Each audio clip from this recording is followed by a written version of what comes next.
Daniel actually gave us the time period, almost a specific moment when the Messiah would appear.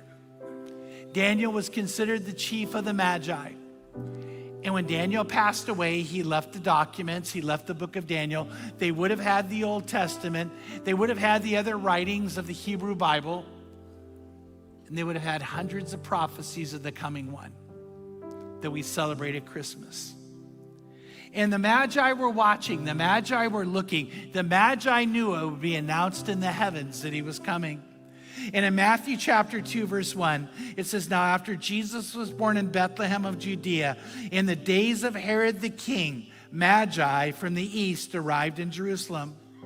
They said, 'Where is he who has been born King of the Jews?'" Now, why did they say that? Look what it says. "For we saw a star in the east and have come to worship him." The Magi traveled over 1,000 miles to see Jesus. It would have taken them 231 days or hours, 231 hours of treacherous travel, 14 to 15 hard days of journey. And the Magi were the ones who would anoint a new king. They were known for that. That was their priestly office. They also were the doctors of medicine, the scientists and the scholars. They were the astronomers of the day who studied and studied the stars that God had made. And we see that what happens is when they come, is they say, "Where is he who has been born King of the Jews?"